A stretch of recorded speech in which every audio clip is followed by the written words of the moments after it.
Welcome to chess, ladies and gentlemen. Appreciate you guys stopping by very much. So we have round 5 of the World Cup that just got done. So I figured I'd go ahead and grab Magnus Carlsen versus Andrey Esipenko. So as always, smart people in the Philippines, I would say mabuhay, kamusta na, masaya kong kiri muli. Appreciate you guys very much for stopping by, taking a look at my stuff real quick. Anybody who is coming from Norway, I will say God Morgan, Tusen Tak. Appreciate you guys very much for stopping by. Anybody who is coming from Russia, I will say Privyet and Kakadela and Spasibo for coming by and taking a look at my stuff. Appreciate it very much. And anybody else around the world, Assalamu alaikum, peace be to you. I appreciate you guys stopping by. If you guys are ready to go, like I said, this is round 5, game 1. So let's take a look, see what we have for this game. So d4, knight to f6, c4, e6, knight to f3, d5, and we have g3. Everybody who watches my channel, like, you should automatically be like, yeah, man, this is like the typical position that we see. You can see it pretty much from anyone. It's a very solid type of an opening. Like if we back up a move, this Queen's Gambit decline type of structure, this is going to be probably a majority of what you actually see. You know, when you do see a d4, d5 type of position come up. Just both sides fighting for the center. You know, you're trying to control this. You know, the knight maybe at some point wants to plop down to e4. You know, especially in the Catalan, once you fiend kettle this knight, I'll mention this coming up pretty soon. We do see bishop to b4. Bishop comes to d2. Bishop back to e7. You have many different options there. I mean, you have queen e7. You can just take on d2. I mean, it's all pretty fine. Bishop comes to g2. Castles by black. Castles by white. Knight b to d7. A little bit of a kind of like a side move. Bishop comes to c3. And we do see c5. Of course, you guys know it was coming. Knight b to d2. We see b6, which is the novelty of the game. We've never seen that before. We have seen in this position after knight b to d2, we've actually seen bishop to d6. Just kind of redirecting the bishop. Right now it's kind of biting on like a really solid structure. But, you know, maybe if you can get some h5, h4s in, you might can, you know, do a little damage to this structure and see what you might have. But b6 is the one we see. Knight comes to e5. Like I said, I mean, you know, this knight is wanting to try to get down into e4 at some point, possibly. It's not possible now, but you know, if you can get an early knight e4 with an f5, sometimes you can really get, you know, you can really like, you know, put your knight solidly in that square. But you know, at the same time, white wants to get this knight into e5 because you do have this bishop on this long diagonal. So you do want to kind of clear the way for that. So, you know, after some trades and stuff, you definitely have a really nice bishop. So bishop comes to b7, and I realize I didn't do that. We see knight takes d7, queen takes d7, pawn takes c5, pawn takes c5, pawn takes d5, pawn takes d5, and then we have e3. And it might kind of seem like after e3, you know, you have enough defense on the square that you can actually push e4.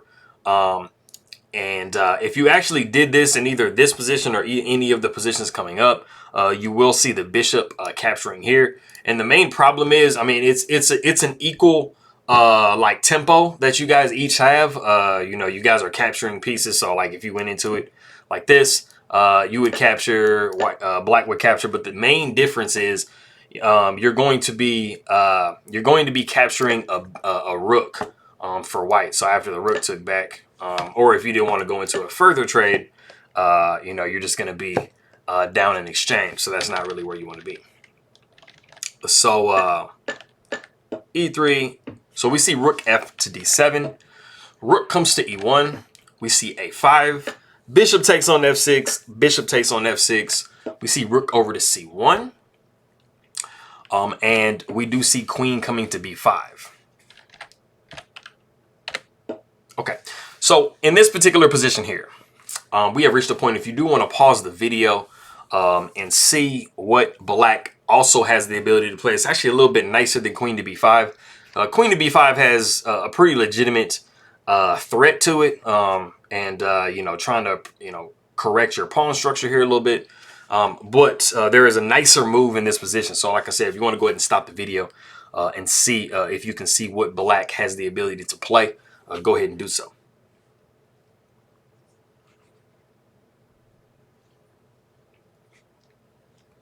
All right, cool. So it might seem like it's kind of risky to take bishop takes b2. That is actually the most preferred move in the position. You don't really have a huge issue after rook to b1, but the point is, you know, the rook is going to be taking on c5, but you can start gaining some tempos as black, and you can actually put your bishop in a really nice spot. So you would see bishop to a3 attacking that rook. The rook would come down to c3, and then bishop comes to b4. And you guys can see that you guys have just anchored your bishop. So now you have bishops like really cutting into the white's position. And they are definitely better than white's bishop and knight. And you're just continuously gaining tempos in this rook. Now this rook has to find somewhere else to go. So, you know, even if you did go rook, let's say, for example, like rook came to b1, you're not worried about it because, you know, you have these pieces that are capable of defending, especially this queen defending this bishop. So you're not worrying about, you know, putting your bishops on the same line. But do be careful about that, because if you are playing a game and you, like, let's say you have like, you know, two bishops versus, you know, a rook and something else or something, and you put your bishops on the same line, you know, you do have the ability for the rook to come over and attack both of your bishops. And unless you have a check available, you're not going to be able to save both of them. So you got to be careful with that. But like I said, we did see queen to b5. After queen comes to b3, we do see queen to b4. And like I said, you know, black's goal is to try to, you know, meet in exchange, which is what we saw in the game with the pawn takes. And now, you know, you've kind of corrected your pawn structure a little bit, but it doesn't really too much matter because the rook is going to take on c5. And now we see bishop taking b2. And then we have a rook over to b5. We see bishop to c6. Rook comes to c5. Bishop back to b7. Rook comes back to b5. Bishop back to c6. We see rook back to c5. And then bishop comes back to b7. And it is actually in this position that the players have drawn by threefold repetition. So it's kind of like a little miniature game that I showed. And there really isn't a whole lot better that you can really do. You know, let's say you get into this position. You know, the bishop comes back. You can always go rook to c2. But, you know, it's going to be kind of a similar idea after bishop to c3. You know, you're plugging up this this file, and you are placing a little bit of an attack on this knight. So the rook E would probably come to c1, and you'd see g6. You know, you're still playing two bishops versus a knight and a bishop. You know, this pawn is going to start coming under fire. You know, you're probably going to move the rook down and move this rook over. So you kind of have a slight weakness over here. So, I mean, it's actually a little bit better for black in this position here. You also have the ability, after bishop comes to c6, to actually go rook to b6. And this pretty much is like dead even. Bishop will come back to e8, knight comes to b3, bishop to c5, a rook over to d1. And, you know, your main issue as white, like I said, is the fact that this file is plugged up by this bishop, and there really isn't a way to get rid of it. You know, you can try to move your knight around. You don't really have a lot of real estate to move your knight around.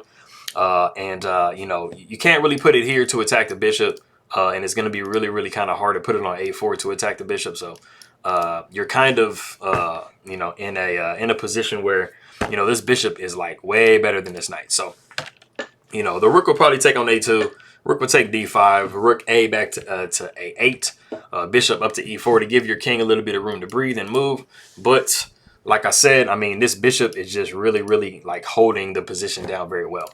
So that's pretty fairly even. So, I mean, they really didn't have much better to do than to go ahead and just draw. And so, yeah, that was the game. So, like I said, it was kind of like a little miniature. It was like 24 moves. But I'm not sure what the standings are exactly. I'm not sure if that's what Magnus Carlsen just needed. So he went ahead and said, okay, let's go ahead and just go into a draw. Because as you guys know, Magnus Carlsen is famous for pushing games that are literally drawn. Just waiting for somebody to slip up. So, yes, so that was that game, round 5, game 1. So for all of my people in the Philippines, maraming salamat po sa nanonood in aking my video. And spasibo for anybody coming from Russia, and tusen tak for anybody coming from Norway. And I'll see you guys next time.